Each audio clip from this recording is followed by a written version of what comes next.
I'm excited today to announce that we have Christina DiCarlo today to present about crafting your application. So we're going to talk all about your resume and cover letter and all of those good things. So with that, I'll go ahead and turn it over to Christina.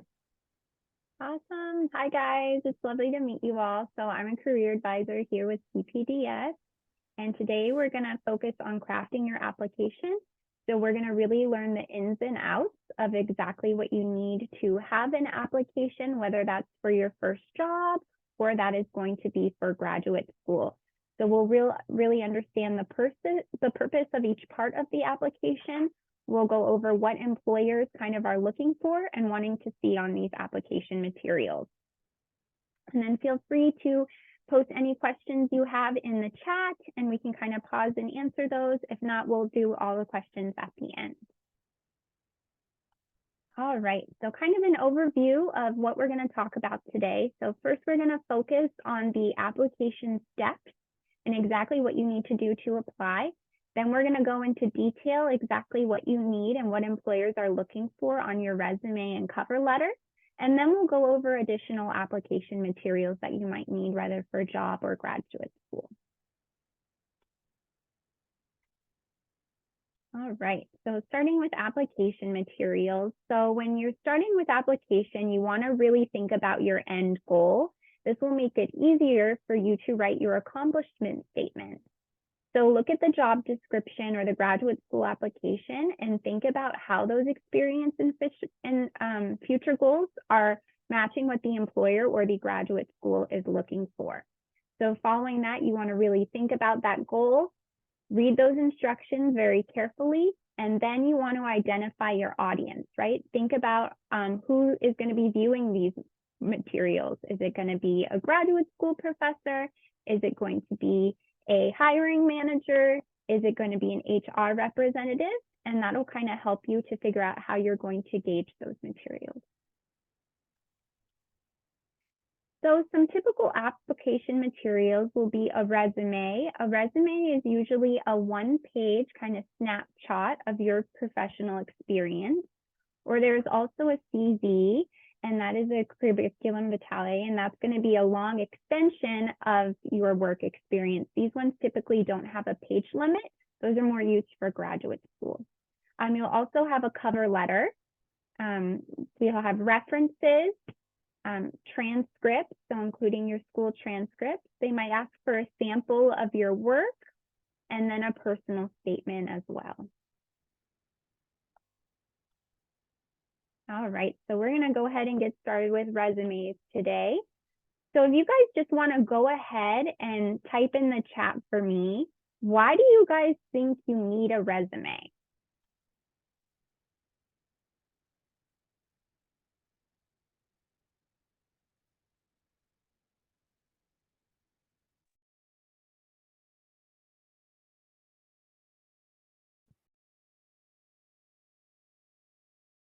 Right, so no wrong answers here. Just go ahead and take a guess at it. Show off your skills and experience to future employers or schools. Perfect. Have a snapshot of why you, they're coming in so quick, why you qualified for the position. Perfect. Summarize experience to highlight skills and experience to show the employer what you have done. Yeah, that's perfect, right? So it's really your first introduction, and it's really going to help you showcase what you can do and what you've had done. And it's going to be what leads you to that interview. So great job, guys. All right. So next we're going to go into format. So format is very important for a few reasons, right? Employers review resumes very quickly. We're talking on average about 6 to 15 seconds.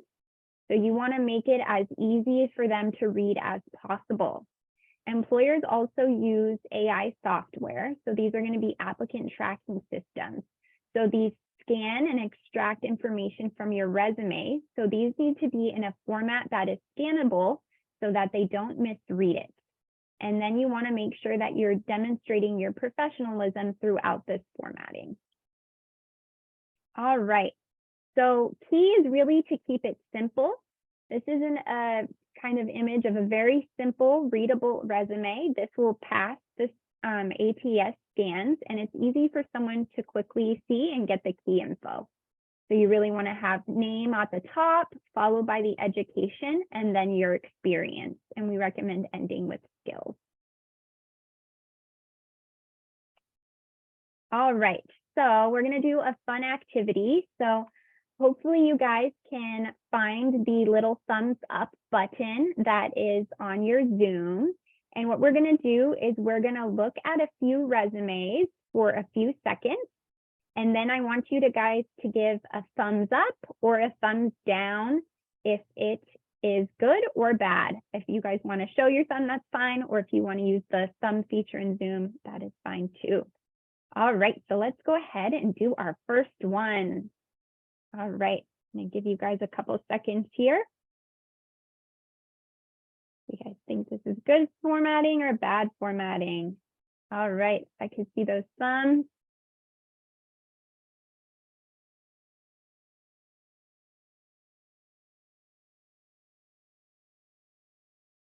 I see a couple thumbs up, a thumbs down. All right, so this one is going to be a thumbs down.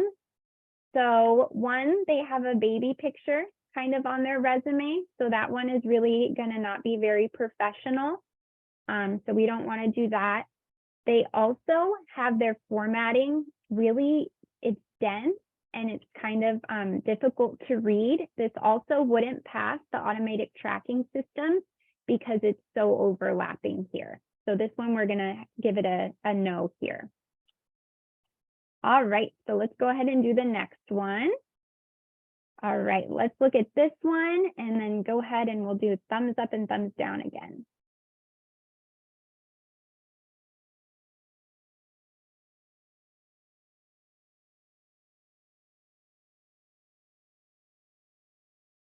All right, got some, I see a thumbs up there, some thumbs down. Right, so this one is going to be a thumbs down. So again, it's not formatted very clearly. They don't have any bullets on there. This is going to kind of be difficult for the employer to read. And they also have so much blank space on the resume. So we're going to give this one a thumbs down. All right, so here is our next one. So go ahead and see if you got a thumbs up or thumbs down for this one.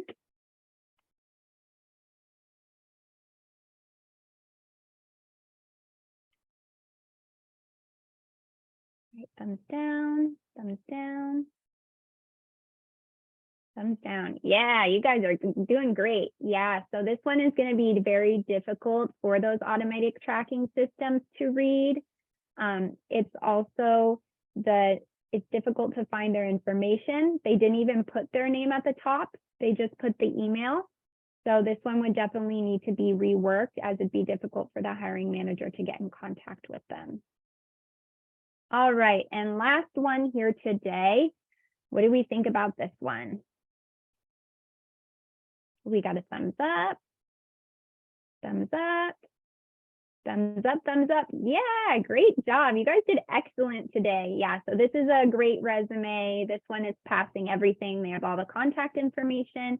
They've included a little summary about what they're seeking, and they have everything in a clean, neat format. So this would be a good resume. So great job, everybody. So now we'll kind of go more into that formatting. So the format for your resume is very important, as we mentioned, and we really want to make sure it's clean and visually appealing, as we can see from those differences in the resumes that we just saw. So the first thing is we do not want to utilize templates. This is going to make it so you can't pass the tracking system, and it also stands out to employers that you might have taken a shortcut. So we really do recommend kind of building out that resume. We really don't recommend having pictures or icons on the resume. That can be very distracting, and your resume should be more content. Resumes should be black and white. This is most classy and easiest for the employer to read. They should also be single spaced. You can do margins of a 1/2 inch to 1 inch. 1/2 inch will give you more space on the page. And you want to try to eliminate as much white space as possible and really just have it be the content. And then you'll want your name to stand out. So we recommend doing 14 to 16 point font. And then the rest of your resume should be 10 to 12 point font. Kind of some key formatting things. So next we're going to go into the content and exactly what your resume should have. So first is going to be the required section. So it's going to be that name and contact info. And again, you want that at the top so that it's really easy for them to see. So next, you're going to go into your education, and then you'll want to put your expected graduation date there. So even if you're a freshman, you'll just go ahead and have that expected graduation date. Then you're going to go into your experience. So this can be paid work experience, this can be internships, this can be volunteering, this can even be class and academic projects. So going into the contact information, so here are going to be 3 ways that we can kind of do our contact information. So the first is going to just be to have your name at the top, and then you can add your LinkedIn as well as your phone number and email. Second way is you can kind of stack it on top of each other. Again, this is clean and easy to read, and this could save you a little bit more space on the resume. You could also do it like this, where it's a little more laid out. So there's various different ways that you can format this header. We do recommend for your LinkedIn, go ahead and using the shortened link. This makes it easier and saves space on your page. All right, so next going into education. So the necessary information is you want to have your degree, and this should be spelled out. We don't want to use any abbreviations here. So you want to either have Bachelor of Science or Bachelors of Art written out. And then you'll want to bold this section. That way it's really easy for the employer to see. You'll want to follow that by the city and state. So you'll have, Arizona. And then you'll also want to have your expected graduation date. We recommend having this bolded and to the far right, as it's easier for the employer to read. Some optional things that you can put in the education section, if you have any minors or certifications, you can put that here. If you're a part of honors college, you can put that here as well. And then GPA is something that is optional. If you have over a 4.0, we suggest you put it on there. Otherwise, it's not something that's required of you to do. And then you can also put any dean's list or any other academic achievements in this section. Take a quick drink of water real quick. All right. So based on what we just reviewed, I'm going to have us kind of look at some of these and see what we think. So let's look at this one. We'll just go ahead and do a thumbs up and thumbs down again. That seemed to work really well. What do you guys think of this education section? Are they bolding the right areas? Is it organized the right way?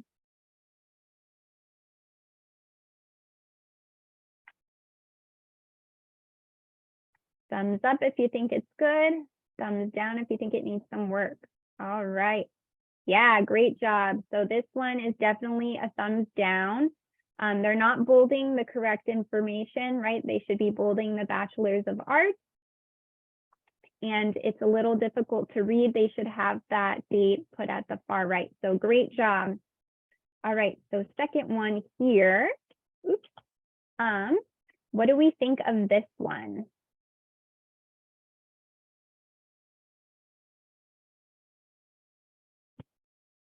And paying attention to what's bolded, paying attention to date.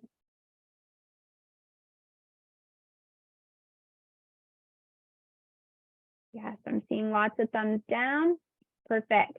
Yes, this one is going to be a thumbs down. So they don't actually have whether it's a Bachelor of Arts or whether it's a Bachelor of Science. And again, they're bolding the wrong information here. And this date is even more difficult to read since they have it kind of jammed in the middle here. But this one would definitely need to be reformatted. All right, and last one here. What do we think of this one? This one's a little tougher.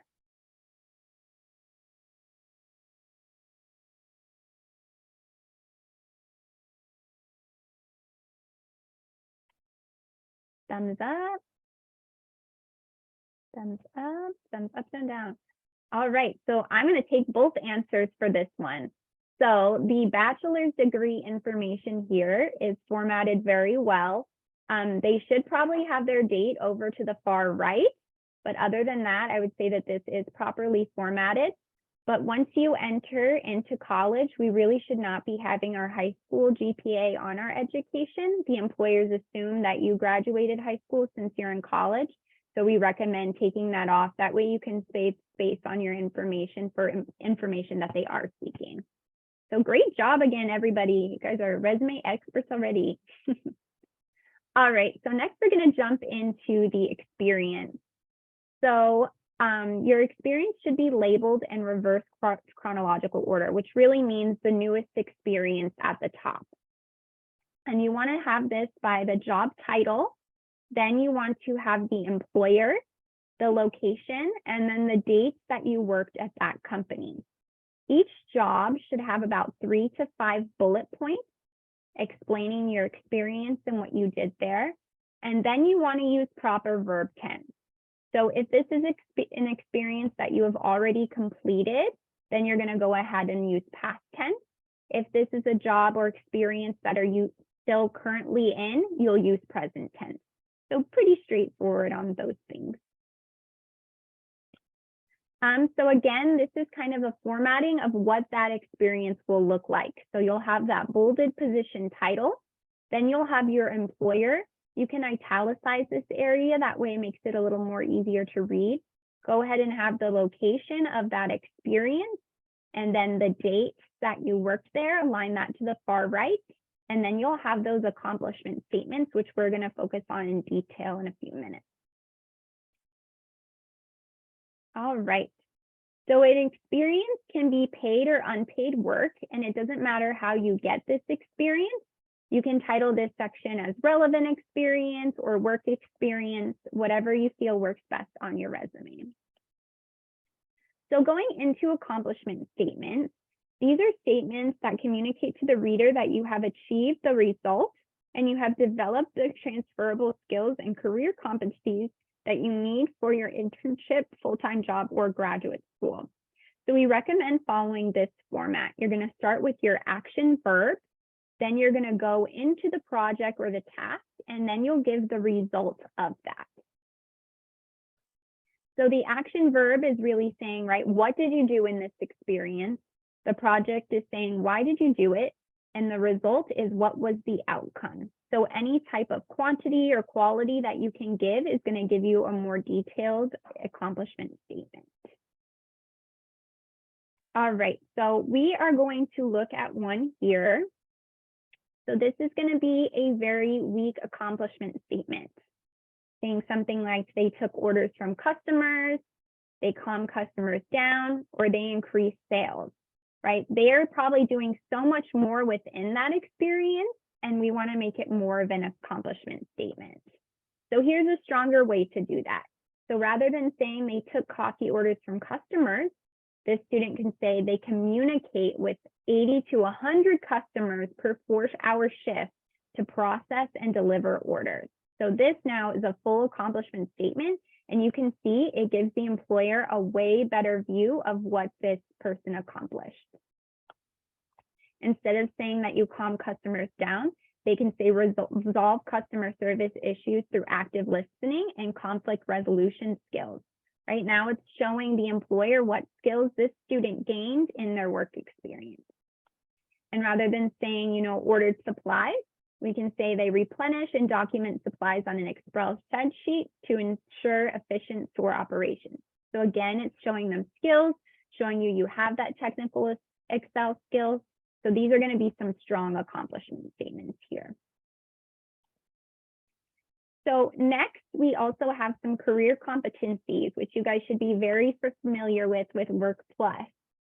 So these are some of the main competencies that also employers are looking for. So they really want to see your communication, right? Writing, listening, critical thinking skills, analysis, problem solving, strategic planning, career and self-development. So a time manager, being organized, motivated, We also have leadership here, teamwork, professionalism, and equity and inclusion. So really making sure that these are demonstrated throughout your bullet points. Okay, so we had our required sections, and then these are some optional sections for the resume. You can also include a professional summary. So we saw that in one of our examples earlier on. You can kind of give a little sentence or two about what you're seeking and your experience. You can add any of your technical skills on here. So those will be more like Microsoft or Java or Excel, a more technical hard skill. And then you can include any relevant courses that you've taken. You can include any academic projects that you've done or presentations, any certifications, and then any clubs or leadership. So this is all going to give the employer a really good picture of you and your experience. All right, so kind of final review here. So before you're submitting that resume, you really want to make sure that you have all your grammar is good and in order. It's always good to have a second pair of eyes review your resume just to see if you made any mistakes there. Again, making sure you're avoiding any of those abbreviations or acronyms. A lot of abbreviations aren't the same at every university, so you want to make it easy for the employer to really see exactly what the class title was or what you did. And then making sure you're using key phrases and words that are found in the job description, showing that employer that you're matching their experience they're seeking.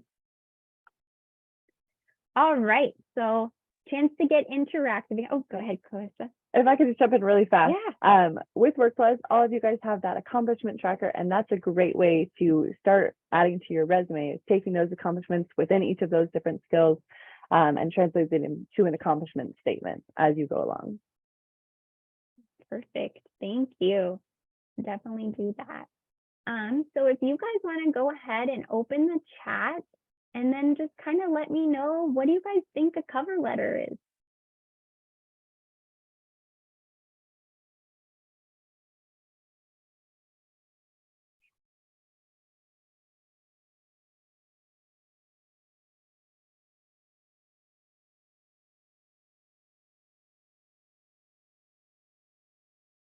To tell in detail about your work and yourself. Yeah, that's a great one. To show employers why we are a good fit for the job. Yep. Further detailing your experience and who you are. Cover letters are specific to the job post and explain why you're a good candidate for the position, a detailed version of a resume. Some great answers here.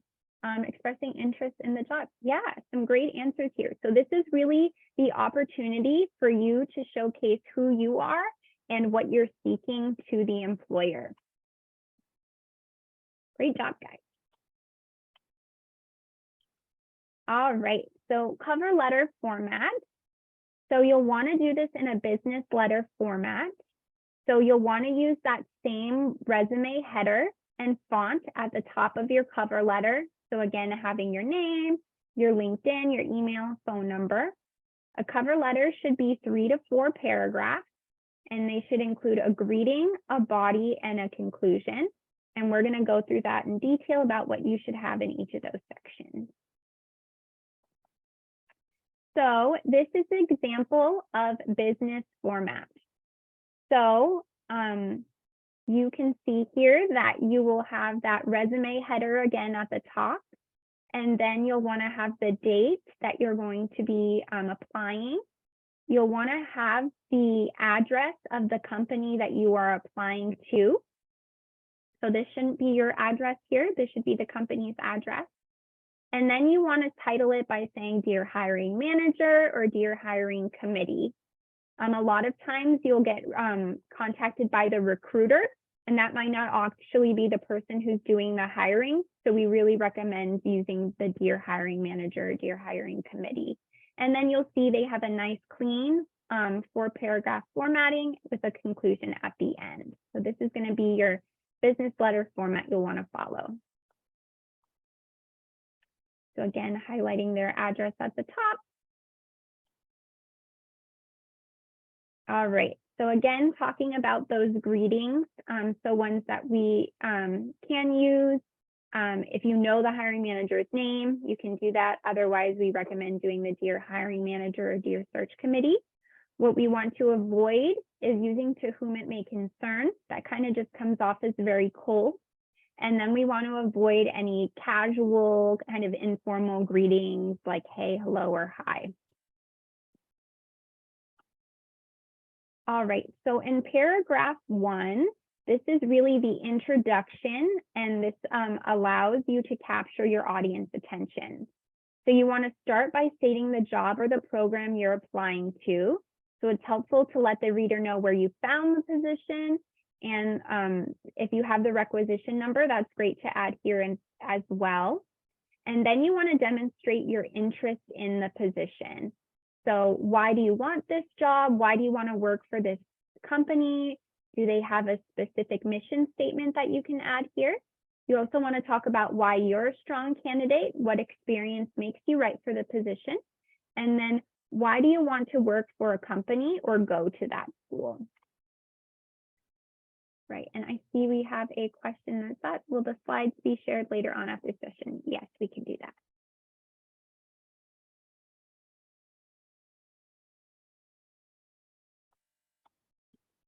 All right, there we go. So again, just showing you that first paragraph there.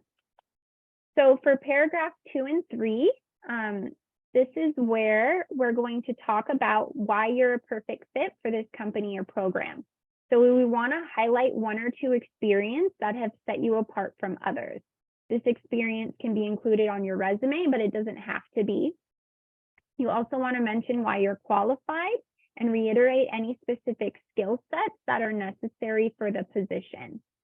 You want to talk about how you benefit the company and what you really bring to the table. And this can include lived experiences or different experiences that you had. And you want to be have at least 2 specific examples here. And then show off kind of those key qualifications that you have and how you can add value to that company. So that would be kind of this main chunk of the resume here. And then finally is going to be our closing paragraph. So what we want to include on there is a request kind of for an interview, your contact information, and then we want to show gratitude and time for consideration. We do want to avoid any kind of abrupt endings, again, staying away from those kind of casual goodbyes, and then any type of attention grabbers in the closing. So this is going to really give you a professional closing for your resume. Again, this will be kind of this bottom paragraph here. All right, so again, final review here. So you want to make sure that you have all your grammar checked in your cover letter. ASU does have a writing center that you can always go to if you don't have someone available for a second pair of eyes. You can also get it reviewed by our office. You can submit it to our resume Dropbox, or you could also do a one-on-one appointment with a career advisor. You want to make sure that you're having those position details in there and that you're also including those employer details in there from the job description. And then again, having someone else review that cover letter. So now we're going to talk about some additional application materials. These are sometimes requested by employers, but these are more likely going to be requested by graduate schools. So transcripts can be requested as either unofficial or official. And if you are unsure of how to request your transcripts, you can find that out through your academic advisors. Some grad schools will request a writing sample. If this is the case, you'll just follow the instructions from the admissions committee. And then some also will want a statement of purpose or a personal statement, and you'll just be following the guide kind of to answer those. And then also references. So they might ask for about 3 references. So you'll want to use some professional references that you've gained through your network. So when asking for references, references should go on a separate sheet. They shouldn't be in your resume or your cover letter. And you want to ask your references ahead of time and let them know about each position that you're applying to. It's helpful to ask if they are able to provide a positive reference and let them know that those are going to be coming in. You want to include 3 to 5 professional references. One can be academic. And then you really want to express gratitude for this person. They're really taking the time to do this and to give you the reference. So you want to make sure you're showing them that appreciation. All right, so now we're just going to talk about some key takeaways here.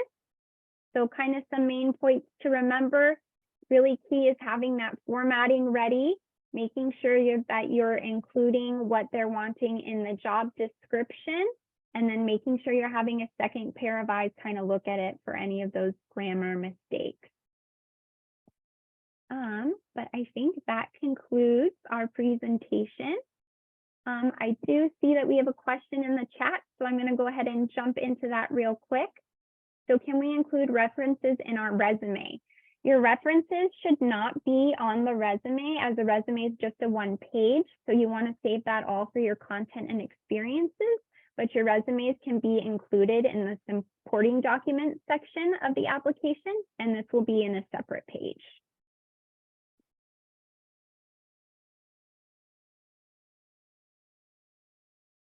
All right, if you guys have any other questions, you can feel free to come off mute.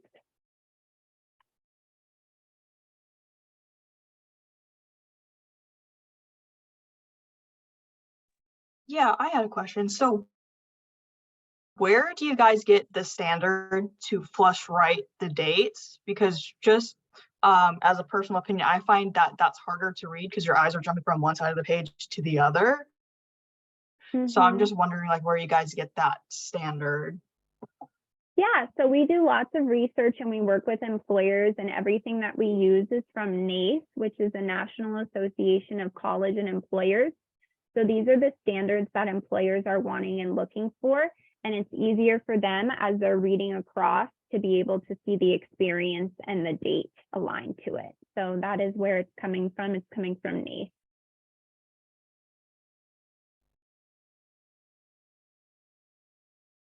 Any other questions?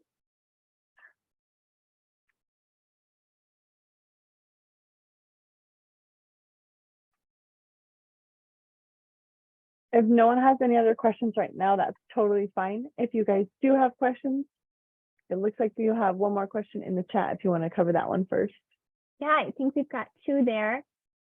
So how old should our relevant experience be on our resume? So it depends on your year. If you are like a freshman or a sophomore, it's totally okay to have high school experience in there as well. I would say if you're more of a junior or a senior, you should be at the point where you have more classes and class projects that you can include on there. So I would say avoiding some of that high school experience. Second question, is there a software we can use to input our resumes to make sure that employers are able to review them fully? So you can submit them to our resume Dropbox, which I can show you guys how to access that in a second. And then it'll be reviewed by one of our members on our team, and then we can let you know if it's going to pass that or not. Also, some of you may have gotten some emails about VMOC. You can use that as well if you're part of that pilot group. Next question. If you just partnered with an AI bot called oh, yep, I'm talking about VMOC right there. I've got an email about it. I use my resume in there. It told me. No, I hope it didn't tell you that. It's just giving you suggestions to change that. But yes, VMOC is available as well. And then there you go. That's the link to go ahead and for resume reviews. So awesome. And then I'll just go ahead real quick and walk you guys through our website and where you can kind of find that drop-in. So you'll just go here, resume and application materials. You'll go right here to submit your materials. You'll fill out this quick little survey, and then your resume will be emailed back to you with the comments on it within 3 to 5 business days.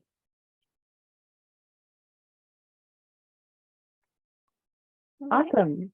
Well, thank you so much, Christina, for taking some time to present, and we're so grateful for all of you for joining us today. I did want to announce for everyone that we will have our next event on February 15th.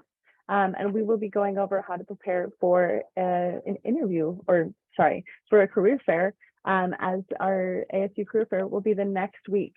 So we'll send out more information on how to register for that on Canvas and in the Slack channel. So make sure you're looking out for that. And otherwise, thanks all for joining us today.